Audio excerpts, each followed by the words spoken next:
अस्सलाम वालेकुम। आज हमारा टॉपिक है एम्फीसीमा।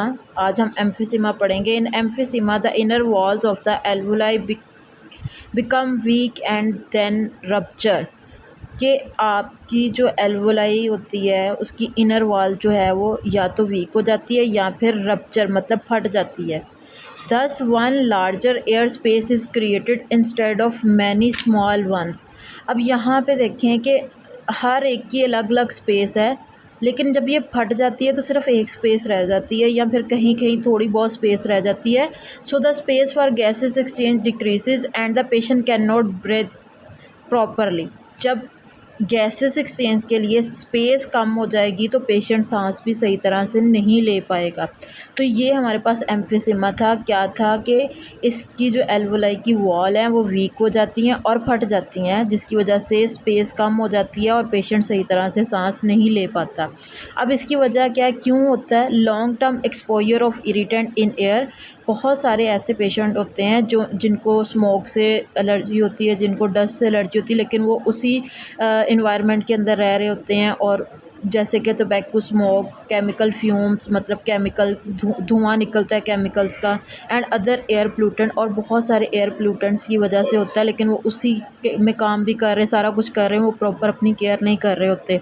तो ये वजह हो सकती है। अब इसके सिम्टम क्या हमें कैसे पता चलता है? शॉर्टनेस ऑफ ब्रेथ, सांस सही तरह से नहीं आ रहा होता है, कम कम आ रहा होता है। क्रॉनिक कफ होती है, पुरानी बीमारी होती है खांसी की, विद और विदाउट म्यूकस मतलब बलगम जिसको कहते हैं, कभी बलगम के साथ आती है और कभी नहीं।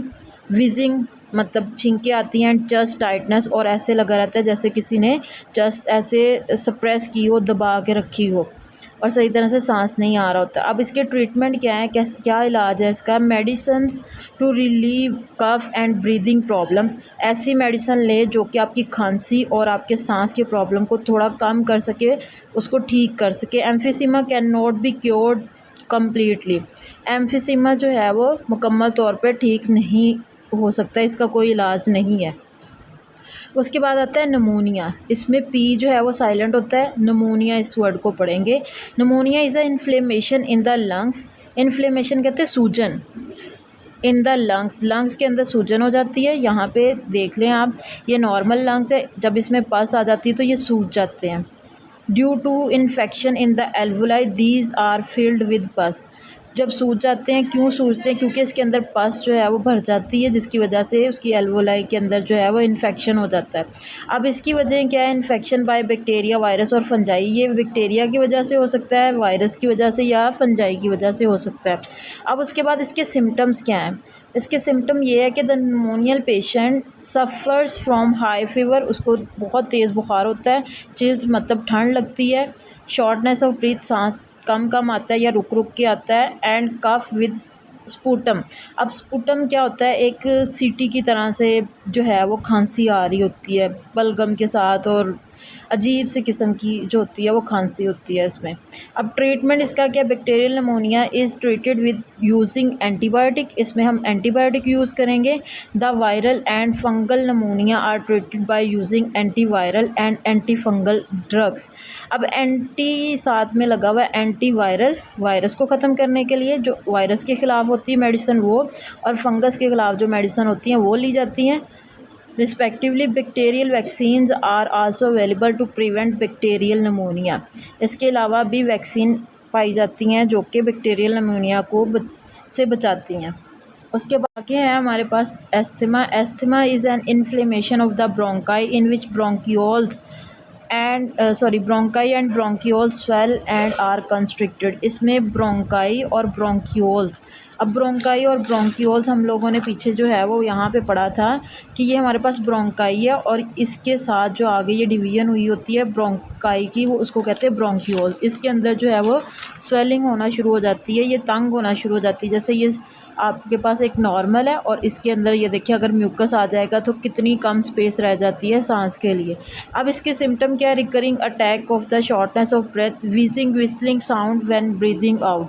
तो इसके सिम्टम में ये है कि बार बार आपको जो है वो आपकी सांस जो है वो कम होगी, शॉर्टनेस ऑफ ब्रेथ होगा और सीटी की तरह से आपकी साउंड प्रोड्यूस होगी जब आप सांस ले रहे होंगे। कफिंग एंड चेस्ट टाइटनेस, खांसी होगी और ऐसे चेस्ट दबी दबी लगेगी जैसे उसमें से सांस ही नहीं आ रहा। अब उसके काजेज़ क्या हैं? एलर्जेंस, डस्ट माइट्स मतलब कि गिरदो गुबार के अंदर, मिट्टी के अंदर पाए जाने वाले जैसे कीड़े हैं, पोलन है, मोल्ड है, फफूंदी है एंड पेट डेंडर जो है वो पेट के ऊपर जो खुश्की लगी होती है उसकी वजह से हो सकते हैं। एयर पोल्यूटेंट हो सकते हैं, एयर पोल्यूटेंट के अंदर स्मोक है, केमिकल फ्यूम है, केमिकल से निकलने वाला धुआं और सिंपल धुआं एंड स्ट्रॉन्ग फ्रेगरेंसेस या किसी ने तेज़ खुशबू लगाई होती है उसकी वजह से भी हो सकती हैं। वेदर चेंजेस, अगर मौसम के अंदर एकदम से तब्दीली आ जाती है, स्पेशली कोल्ड एयर, ठंडी हवा की वजह से हो सकता है। Genetic factor, family history of asthma और एलर्जीज़, तो इसमें फैमिली फैक्टर की वजह से भी हो सकता है। अगर किसी को जेनेटिकली प्रॉब्लम है, उनके पेरेंट्स में से बच्चों में वो बीमारी आई हो। मेडिसन्स, अब इसका ट्रीटमेंट क्या है? मेडिसन ब्रोंकोडाइलेटर, जो ब्रोंकाई को जो है वो डायलेट करता है, मतलब इसमें से म्यूकस को ख़त्म करता है। To dilate the bronchioles during asthma attack, जब एस्थमा का अटैक होता है तो जैसे वो पंप मिलते हैं सांस लेने के लिए, वो पंप केमिकल को अंदर भेजता है जो कि आपकी ब्रोंकाई को डायलेट करता है और इजीली जो है वो सांस ले सकता है। तो ये तो था हमारा आज का टॉपिक जिसमें हम लोगों ने एम्फीसीमा, निमोनिया और एस्थमा 3 बीमारियाँ पढ़ी हैं। आई होप आपको समझ आ गई होगी। अगर किसी चीज़ में भी कोई भी प्रॉब्लम है तो आप कमेंट में मेरे से पूछ भी सकते हैं और मेरी नई आने वाली वीडियो के लिए मेरे चैनल को सब्सक्राइब करें, बेल आइकन को दबाएं ताकि नई से नई जो भी वीडियो आए आप तक पहुंच सके। अल्लाह हाफिज़।